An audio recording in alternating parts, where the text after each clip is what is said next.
finie, eh bien, les relations avec Dieu subhanahu wa ta'ala n'ont plus le même goût, ou alors, une fois la personne elle est touchée par un mal ou par une épreuve, son intensité de relation avec Dieu diminue. Donc c'est pourquoi j'ai choisi pour vous un verset de Surat al-Hajj, et on va essayer de l'expliquer ensemble et de l'interpréter, Inch'Allah, bi'idhnillah. يقول الله سبحانه وتعالى: ومن الناس من يعبد الله على حرف فإن أصابه خير اطمأن به وإن أصابته فتنة انقلب على وجهه خسر الدنيا والآخرة ذلك هو الخسران المبين يدعو من دون الله ما لا يضره وما لا ينفعه ذلك هو الضلال البعيد يدعو لمن ضره أقرب من نفعه لبيس المولى ولبيس العشير. Dieu dit subhanahu wa ta'ala dans l'interprétation en français de ce qu'il dit. Il est parmi les gens des hommes qui adorent Dieu d'une manière indécise. S'il lui arrive quelque bien, il en jouit avec quiétude. Mais s'il est atteint par la moindre épreuve, il fait aussitôt volte-face, causant ainsi sa perte dans cette vie d'ici-bas et dans la vie future. Et c'est là une perte irréparable. Il invoque en dehors de Dieu ce qui ne peut lui être ni nuisible ni utile. C'est là le comble égarement. Il invoque celui qui, en principe, est plus nuisible qu'utile. Quel détestable patron et quel détestable compagnon. يعني أن هذا الإنسان كيعبد الله سبحانه وتعالى في بالمصلحة. إلا كانت فيها مصلحة راه معاها، ما كانت فيها مصلحة خلاها.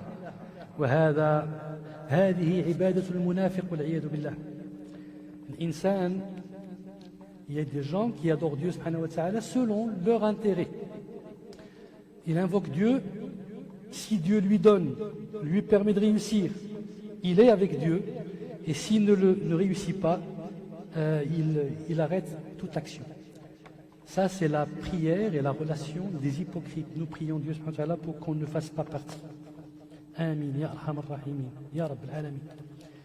عقيدته مزعزعة تتحكم مصالحه في إيمانه فإن أصابه فرح اطمأن وإن أصابته شدة في مال أو في أهل أو في ولد ارتد وكفر والعياذ بالله.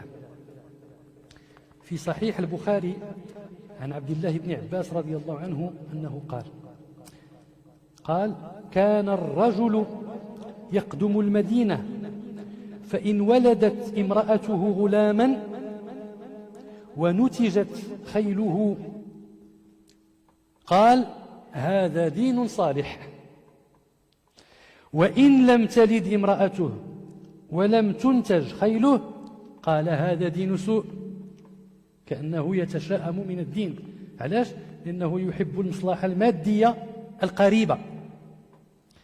Donc le Bukhari, radiyallahu anhu, il rapporte que Abdullah ibn Abbas, radiyallahu anhu, explique ce verset en ces termes. Il dit, il y avait des personnes qui venaient à Médine, si sa femme enfante ou sa jument donne naissance à un poulain, il se réjouit et dit, c'est une religion, c'est une bonne religion. Et si ce n'est pas le cas, eh bien, il tombe dans la déception, dans le pessimisme. Et il dit, non, c'est une mauvaise religion. الإنسان المؤمن ركيزة وجوده هو علاقته بالله عز وجل ولا يعبد الله سبحانه وتعالى بالمصلحة بل يعبد الله عز وجل شكرا ويعبد الله سبحانه وتعالى لأن الله عز وجل لا إله إلا هو مستحق للعبادة لأنه هو الخالق سبحانه وتعالى وأنا المخلوق ذليل بين يدي الله فأنا عبد لله. إذا أراد أن يعطيني سبحانه، وإذا أراد أن يبتليني سبحانه. لا إله إلا هو سبحانه. أما أنا إلا عبد ضعيف بين يدي ربي سبحانه وتعالى. La foi est la base solide de la vie du croyant. Le monde entier peut être déstabilisé autour de lui, mais le croyant tient à l'anse solide de Dieu et ne bouge pas. Dieu a le droit, parce qu'il est le divin, la ilaha illa huwa subhanahu, il a le droit de te donner ou de ne pas te donner, parce que tout lui appartient. Et toi, en tant que serviteur de Dieu, tu as le droit de demander à Dieu. C'est tout ce que tu peux faire. Mais tu ne peux pas tester ton Seigneur. Lui, il peut te tester.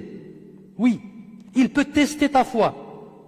Il peut tester le lien que tu as avec lui ou prétendre avoir avec lui. Mais toi, en tant que serviteur, non, non. لا يمتحن العبد ربه فإن أصابته سراء شكر وإن أصابته ضراء كفر والعياذ بالله.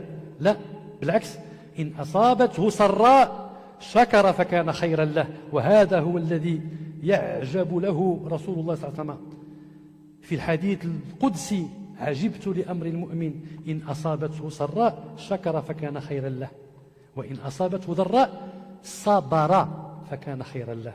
ماشي كفر، لا، صبر فكان خيرا له، لأن أمر المؤمن دائما خير. Donc, Dieu subhanahu wa ta'ala a le droit de mettre à l'épreuve son serviteur, mais l'inverse est impossible, parce que nous sommes des serviteurs de Dieu subhanahu wa ta'ala. La ilaha illa hu. Quand vous voyez un croyant qui est touché par une épreuve et qui patiente et qui tient, il a demandé je ne sais pas combien de temps à Dieu de lui donner quelque chose, mais Dieu ne lui donne pas. Il y a énormément de musulmans aujourd'hui qui prient Dieu subhanahu wa ta'ala pour leurs frères qui sont en train de subir une injustice. Dieu subhanahu wa ta'ala, c'est lui qui décide, azza wa jalla, la ilaha illa huwa subhanahu, quand est-ce qu'il va agir. C'est lui subhanahu wa ta'ala, ce ne sont pas nous. Et donc, notre relation avec Dieu, azza wa jalla, ne peut pas dépendre de cela. Non. Il faut qu'elle soit une relation intrinsèque avec notre Seigneur, le Créateur. Et lorsque tu vis ce sentiment-là et ce lien, cette confiance infinie avec Dieu, eh bien, tu auras gagné malgré toutes les situations. Pourquoi? Parce que tu vis bien, tu vis dans la tranquillité, tu vis dans la confiance, tu vis dans la sérénité, tu ne tombes pas dans le mépris, tu ne tombes pas dans l'angoisse, tu ne tombes pas dans la dépression, tu ne tombes pas dans la tristesse, dans l'inquiétude. C'est toutes ces maladies-là qui tuent l'homme sur terre. Il est peut-être riche, il est fort, il a tout ce que tu veux, mais il n'arrive pas à dormir le soir. Pourquoi? Parce qu'il vit cette angoisse interne, cette tristesse. Mais quand Dieu te permet à ton cœur d'être plein de cette lumière de confiance en lui, subhanahu wa ta'ala, eh bien toutes les épreuves qui t'arrivent ne te font pas bouger. Non. Tu restes solide. الإنسان يجب أن ينظر إلى هذه الآية. من يعبد الله على حرف انظروا إلى بلاغتها. البلاغة. ما هو الحرف؟ الحرف وهو الركن الذي إذا وقف عليه الإنسان كاد يميل يمينا أو شمالا فيسقط. مثل حرف الجبل أو حرف الشيء العالي وهو الطرف إذا وقف عليه الإنسان يفقد توازنه. Donc, remarquez avec moi l'éloquence de l'exemple que Dieu donne, subhanahu wa ta'ala. Il nous donne l'exemple d'un homme qui est debout sur quelque chose d'élevé, mais sur le bord de cette chose, en état de déséquilibre et de déstabilité. S'il bouge, il risque de tomber. Et il y a des gens qui ont une foi qui est aussi fragile que ça. Et Dieu fait cette parabole pour que le croyant puisse comprendre le danger qui le guette s'il ne s'accroche pas réellement à Dieu, Azza wa Jal, La ilaha illa huwa subhanah. Si la personne reste dans cet état-là, eh bien, il perd la vie d'ici-bas. Pourquoi? Pour les raisons que nous avons dites. Il va vivre dans cette inquiétude, dans cette angoisse, il perd la vie. Il ne pourra pas bénéficier de la tranquillité et de la quiétude et de la sérénité. Et il perd bien sûr la vie future aussi. Pourquoi? Parce qu'il a rompu le contrat qu'il a avec Dieu. Il a rompu le contrat qu'il a avec Dieu. نسأل الله سبحانه وتعالى ألا نكون من هؤلاء يا أرحم الراحمين يا رب العالمين. من الناس من يتعامل مع الدين تعامل التجار. تاجر عنده سلعة يحطها في السوق ويقول هل سأربح ببيعها أم سأخسر، ويستعد للخسارة ويستعد للربح. ولكن منطق المؤمن ليس هذا، لا، منطق المؤمن يتاجر مع الله عز وجل ولكن سلعته دائما رابحة، دائما إذا كان له يقين في الله سبحانه وتعالى. إن الله اشترى من المؤمنين أنفسهم وأموالهم بأن لهم الجنة. نعم. Il y a des gens qui se comportent avec la religion et avec la foi avec la logique du marché, une logique commerciale. Alors que la foi et la religion, leur logique est une logique basée sur la confiance absolue en Dieu, subhanahu wa ta'ala.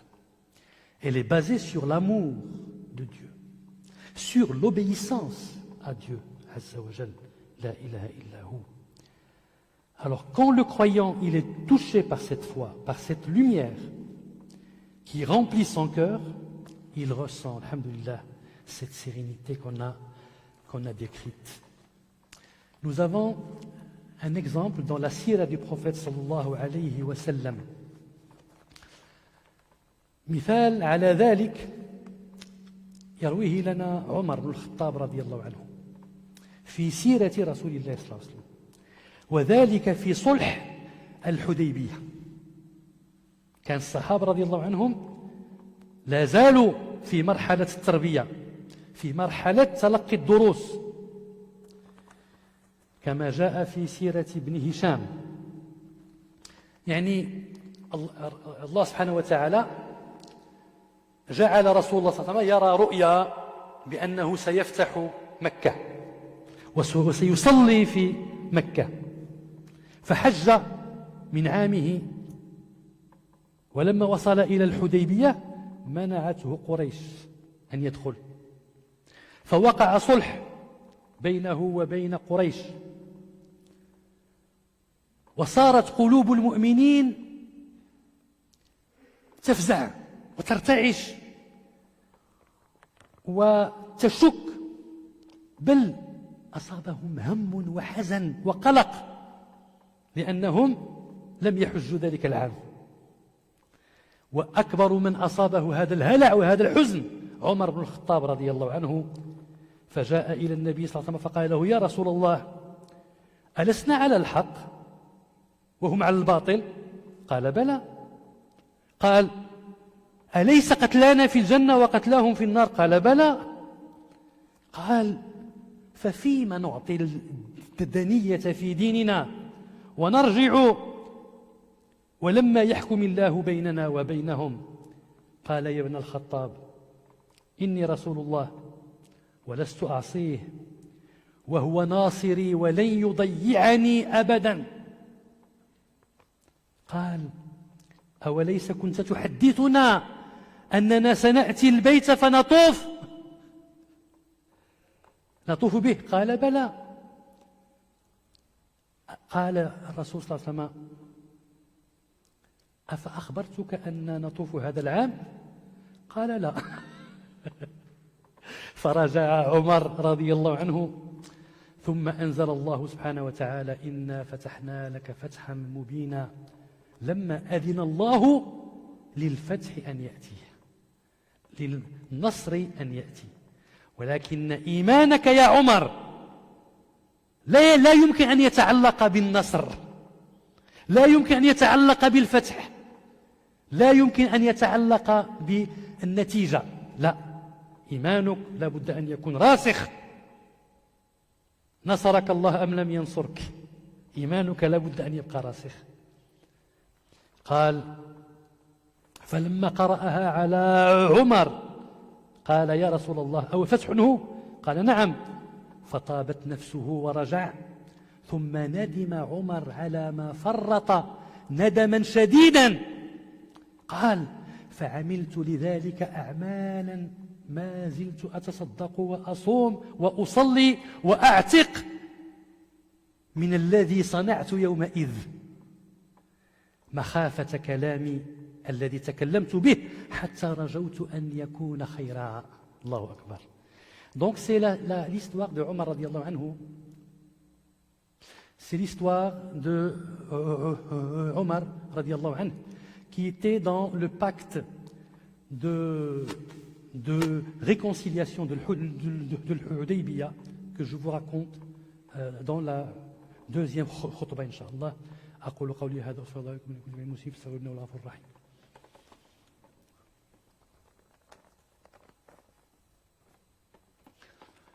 الحمد لله نحمده حمد الشاكرين ونعوذ به استعادة المنيبين ونتوكل على توكل المحسنين. اللهم اجعلنا جميعا من المحسنين يا أرحم الراحمين يا رب العالمين. Dieu subhanahu wa ta'ala va faire voir un rêve au prophète pour l'ouverture de la Mecque. Et il décide de faire le pèlerinage. Et il arrive à la Mecque et les Mecquois, les Qurayshites, interdisent l'accès à la Mecque au prophète sallallahu alayhi wa sallam. De ce fait, les musulmans étaient chagrinés, attristés. Le premier parmi eux, Omar ibn al-Khattab, il vient voir le prophète sallallahu alayhi wa sallam. Il lui dit, ya Rasulallah, n'est-ce pas toi le messager de Dieu? Il lui dit, si. N'est-ce pas tu nous as promis de faire le pèlerinage? Il lui dit, oui. Mais est-ce que je t'ai promis de faire cette année? Il lui dit, non. Il lui dit, alors, Dieu subhanahu wa ta'ala va nous permettre de le faire. Et la foi de Omar était tellement déstabilisée, déséquilibrée, parce qu'il l'a reliée à la victoire, au lieu de la relier à Dieu subhanahu wa ta'ala. Et après cela, Dieu subhanahu wa ta'ala a fait descendre un verset dans lequel il dit, nous t'avons accordé la victoire ultime. Et là, il vient voir le prophète, il lui dit, ya Rasulallah, il lui dit, Dieu m'a promis la victoire ultime. Il lui dit, c'est vrai? Il lui dit oui. Alors Omar, il s'est réjoui et il a compris son erreur. Et il a dit, je n'ai cessé de faire des prières, de faire de l'aumône, de délivrer des esclaves et des jougs pour que Dieu puisse me pardonner cette inquiétude dans laquelle j'étais, ce déséquilibre de foi qui remplissait mon cœur. Et je prie Dieu qu'il me pardonne. أسأل الله سبحانه وتعالى أن يجعلنا من الموقنين وأن يرزقنا هذا الإيمان الصادق الذي ليس فيه شك وليس فيه حرف. نسأل الله ذلك سبحانه وتعالى. ونسأل الله أن يتقبل منا صلاتنا وصيامنا وقيامنا وقراءة القرآن منا، ونسأله سبحانه وتعالى أن يرفع الهم والحزن والحزن عن إخواننا في فلسطين، وأن ينصرهم نصرا مؤيدا من عنده يا أرحم الراحمين يا رب العالمين.